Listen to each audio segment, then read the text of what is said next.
back to First Take. We are still revisiting our top story. Cleveland defensive lineman Myles Garrett and Larry Ogunjobi and Pittsburgh center Marquise Pouncey were ejected after a melee in the closing seconds of Thursday night's game.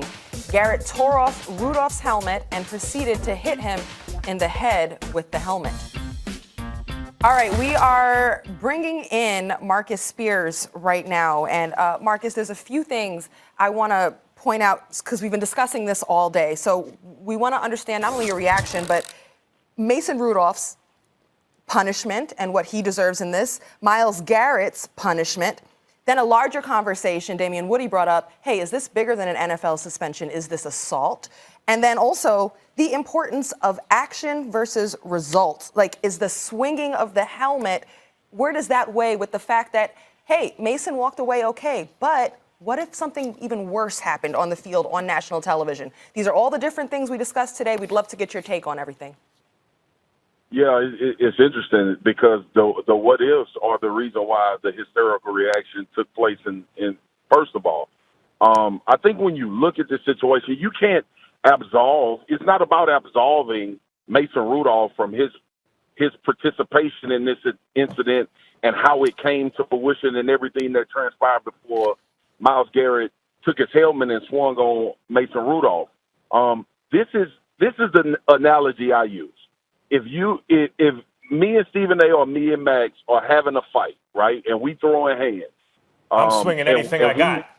If I'm fighting with this dude, and we are legit. We are in front of people, no matter what the setting is, and we throwing fists. If I go in my back pocket and pull a hammer out and crack your skull, I've changed everything about that fight. I've given you benefit of the doubt, the victim. I've given you benefit of the doubt from general public, from everybody having a conversation about what transpired, because now I've added in something that is just egregious. And in my opinion, when you look at what I said it, I tweeted out. I said Myles Garrett blacked out. He had to black out because anybody in their right mind that's been around this game as long as he has knows that particular situation and what he did that's damn near like that's his career forever. Like, people gonna talk about that forever. But beyond that, we talk about codes and we talk about culture in the NFL. And look, it's a lot of dudes that don't necessarily want to abide by the code, but they do because they are a part of the NFL. They are part of the brotherhood that exists. When Myles Garrett took Mason Rudolph's helmet off and swung on Mason Rudolph, he took all of this other stuff that we're talking about and pushed it into a corner where that's going to be small talk. The talk is going to be about Myles Garrett tomahawking on top of Mason Rudolph's head. Now, we can talk about what could have possibly happened if he would have hit him with the crown of the helmet. But the fact that we have to have that conversation lets you know where we are with what Myles Garrett did. And I don't think the league has a choice. It's two things. You could, and I watched a little bit about when you cited the rule book, Max, about what they do when the helmet is used as a weapon.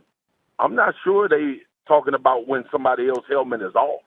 Like, that went beyond football. It went beyond the field once that Myles Garrett thing transpired. So I'm not sure if the league can even – I think they should give Myles Garrett 16 games and should have, like, the rest of this season and into next season, give him that season, and he has to do some things to leading up to that to get back into the league. Marcus, I'm with you. I'm with you on a lot of the way you're thinking about it right up until then. One guy started the fight. One guy brought helmets into it by trying to twist off the other guy's helmet. One guy continued the fight when it was over and his own teammates were restraining the other guy. So you're right about all that getting pushed into a corner, being overshadowed by Myles Garrett's disproportional and stupid reaction. Right. Who was there to be hit with anything? When, like, that was Mason Rudolph. And if someone's pursuing you And by the way, he got his hand on Myles Garrett. Watch that. He got his right hand on Myles Garrett. If someone starts a fight with you, escalates a fight with you, continues a fight with you, and you happen to have a helmet in the hand, maybe at that moment you're not thinking, oh, I have this weapon in my. You're just trying to hit him back. You're mad too. So to wind up with a 16-game suspension for that seems as disproportional to me as Myles Garrett's reaction to Mason Rudolph's antagonism. Max, I hear what you're saying, and my point is this. And everything you just said is logical. But the NFL is in a position for the last 5 years. They have been under the microscope for head injuries. They've been under the microscope for trying to so-called clean the league up. We just saw what they did with Vontaze Burfict, and I know that was a history of Vontaze Burfict making those moves. But, dude, I don't know how the league – look, they may not suspend them 6 games. 16 games. And that's great for Myles Garrett. That's great for the league if they figure out some way to justify it. The problem the league is going to have is the league is going to have to explain to everybody that Myles Garrett didn't try to put Mason Rudolph in a coma. Right. They're going to have to explain that. So, go ahead, but Marcus, with that being said, what do you think, based on what you're saying, is a warranted suspension? How long, in your estimation, should Myles Garrett be suspended? The rest of this league year and 10 games next year. 10 games. So you're talking about a full 16 games. Why? I'm talking about a full 16. You said why, Roz? Yes, he did. This is so far on the show. This is kind of the most aggressive suspension we've heard so far with 16. Yeah. I mentioned that they might consider 14. Yeah, you did. But I suggested it should be the rest of this season. Max said maybe a little bit less. Marcus is here saying... I would say at most 6. At most. Well, I'm saying at least 6. And Marcus is saying at least 16. And Damian is saying assault charges. Right. There's been a number of opinions I say, on by the the way, show today. Guys, 6 for him and at least 1 for Mason Rudolph. All right, guys, we got to go. Still to come on Mason First Rudolph Take. need one, too. Absolutely. Rudolph deserves some punishment. All right, we got to go. More on this conversation coming up on First Take. Make sure you stick with us as we talk about what the NFL should do next.